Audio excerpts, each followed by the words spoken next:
Hi, everyone. I'm Cheryl Seco. I'm trying Facebook Live once again to see how this works. My purpose today is to, one, get over my fear of doing this and start doing it more often, but also to talk about air purifiers. So there have been quite a few conversations in Facebook groups recently. I even posted in my public Facebook page a little blurb about doctors selling air purifiers and some of my concerns about that and about using air purifiers, especially in a moldy situation. And so one of the things I just wanted to touch on was that, number one, air purifiers are sized for a certain size room. And the goal is air changes per hour, and that should be something listed in the documentation and specifications for that air purifier. And so obviously you want to have the more air changes per hour to have fresher air. So that means it's running through all the air in the room and expelling and cleaning the air, 2, 3, 4, 5 times an hour, or maybe less. Obviously more is better. For that reason, you never want to run your air purifier with windows open. And the reason for that is because it needs a contained space to be able to change the air. It couldn't possibly change the air in an infinite space of the planet outside. So when you run it with windows open, there are mold spores outside. There are all kinds of debris in the air. You're actually going to clog your filter. You're going to pay for a lot of electricity that won't necessarily be cleaning the space that you're in specifically. It's just taking in stuff. So, and there's also the danger of, if you have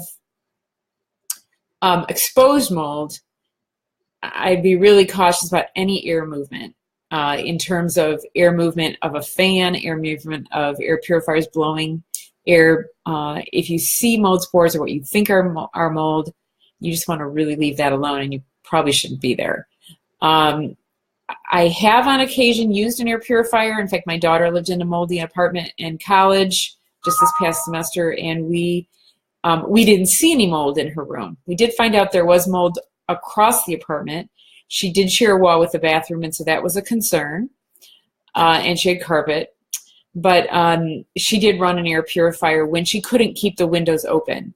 So my first suggestion, if you're worried about clean air, and everybody should be worried about clean air, if you've had contamination and your air is probably not that safe, then my suggestion, number one, is to change out the air and bring fresh air in and blow the toxic air out. So basically refresh the air. And that's why when you're outside, even though there's mold spores everywhere outside, you are not getting sick by them because there's so many air changes per hour happening with air movement just naturally outside. So one way you can do that is to get a fan, a box fan, or some other kind of window fan that you can fit in your window. Now, they're never going to fit your window perfectly. So what I recommend in that case is to put the fan in the window, prop it up, attach it, duct tape, whatever you need to do, blow it out. Blow the air out. So blow the air in your place where you're sleeping and you're worried about toxic air, blow it out, then cover all the other opening around that, in that window, around the fan, block it off with cardboard and tape. That would be your cheapest version. You can do something more extravagant, but that's the cheapest version, because you want to create a vacuum that in that window, on that window and around that window, air is blowing out.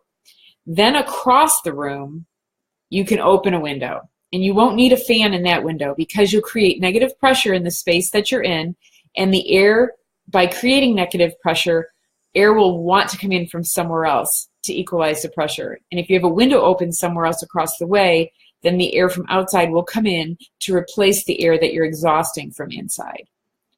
So that would be my suggestion if you're in a toxic situation. We did do this in my daughter's apartment, and we did our best to have her have windows open as much as she could stand it. I mean, this was even in the winter.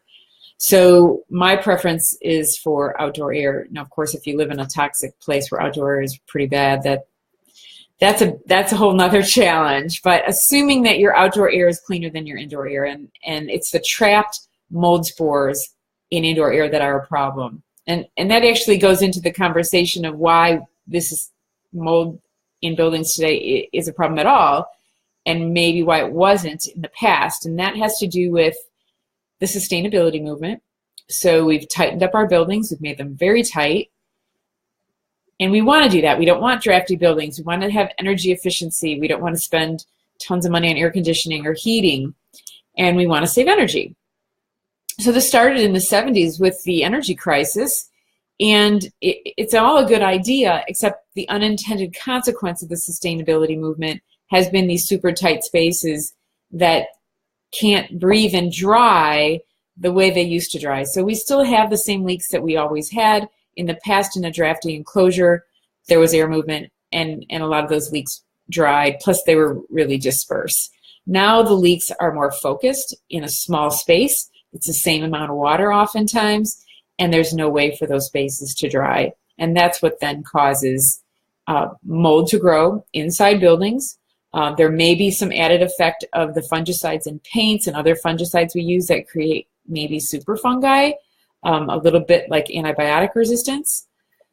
So just know that that it is going to be everywhere. So if you're moving from one place to another, you have to be as cautious, as you were in the place you came from that was moldy, in where you choose in the future. And so look under sinks, look with a flashlight under plumbing above and around foundations, and look for any signs of discoloration. I'm coming out with, I just had an assistant help me with a lead. It's actually a brochure on a checklist for things to look for in mold. And I'm going to be, once I can figure out the tech, or somebody help me figure out the tech to get that out, that will look on my website. It'd probably be the first place I get it, or I'll post it in this group where you can, where you'll be able to download it.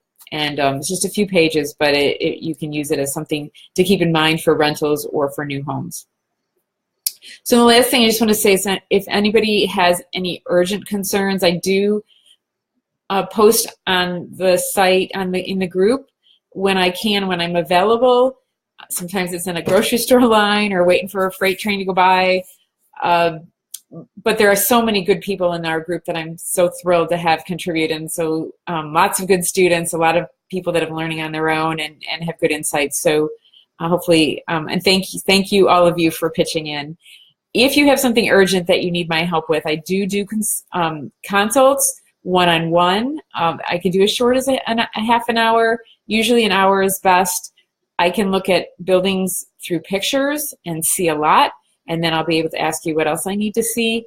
Or assuming you have internet, I can do this kind of a video call or Facebook, what do they call it, FaceTime, where I can look around and do a virtual inspection of your space and help you out on whatever your specific current concerns are. So a little bit more about me, if you haven't read in the site or whatever. My name is Cheryl Seco, and I am a licensed architect of more than 30 years.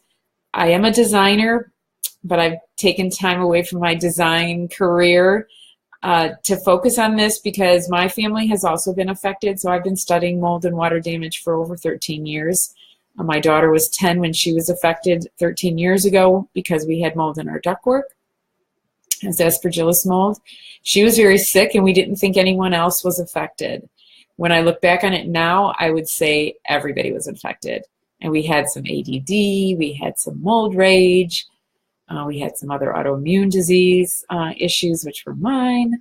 But I think we were all affected. And then later on, just so you know too, I know there's some people out there that their husbands are going to clean up, or their wives are going to do some cleanup because they're not affected, or some other family member. My husband wasn't affected at all. And then 10 years later, he had some other toxin hits. And then he got so sick that he had to go on medical leave from his job and actually change his career path to allow him to take care of his health. So we are recovering, I'm happy to say. And I was very sick at the time as well, and left my job with the wood industry in partly because I just didn't feel good. And only went on to discover that we were being exposed to mold yet again. So it is everywhere. Any place that has plumbing, indoor plumbing, can have mold problems. So there's no region of the world, if you have indoor plumbing, that you're going to be immune from mold. In terms of after you clean, there was a post recently, somebody asking, after you clean, what do you coat something with or clean something with? Definitely you want to do a good job cleaning. I think you want to leave it exposed for a while, as long as you can. Wood materials, you want to check the moisture content before you close anything up, because it can take up to a month or more for some wood materials that have been wet to dry. And so the key is letting them dry. I've also had situations where we left something open for a few weeks and a little bit more mold grew back. And so then we knew we weren't done, and we were able to clean that again and clean it a little more thoroughly. In terms of cleaning, I prefer the essential oil products, especially the Thieves Cleaner is what I've used. And I do have a group, and I do have a sponsorship with Young Living, and if you use, anybody who uses my enroller sponsor ID to buy products, I'd be happy at the moment until I get too busy. I am doing free consulting around the oil piece for those people, and happy to help in that regard. So you can find me at avoidingmold.com. And my email is cheryl@avoidingmold.com. Occasionally, if you need an appointment time, you can schedule through my website. If you need an appointment time that is not on my website or not showing being available on my website, then you can reach out to me through email. I have taken some time out and done evening appointments for me that work in somebody else's time frame better than what's available. So if there's something that I can do to help you out, I'd be happy to check my schedule and see if it's possible. But that being said, it's Friday, and I don't know when you'll be watching this, but I hope this is helpful about the air purifiers. I guess the other things I would say about air purifiers is there's a lot of different ones. On my website is a post about a do-it-yourself purifier. Basically costs less than $30 to make. I have 4 of them running right now. It's a box fan and a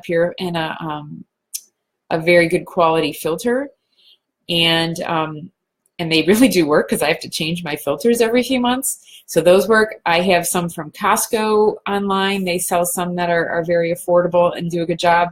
Usually with lesser cost, they're a little noisier. So in a sleeping room, you might want to be more concerned about the price. But do pay attention to the size of the room it's meant to be used in, and then put it in that size room and close the doors. If you use one that's too small and too big of a space, it really won't be providing the benefits that you would like.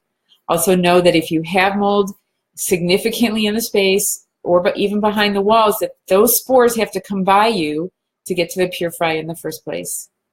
So you still have to address the mold in your building, and that should be the first thing. Stopping water damage is the first thing, then finding any toxins that you have in your living space and getting rid of them.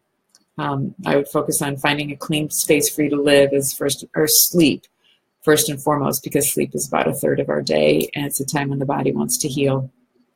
And so that's what we did, and that's how my daughter recovered the first time, was we created a clean room in her bedroom. And we did run an air purifier in there, but it wasn't until after we had cleaned.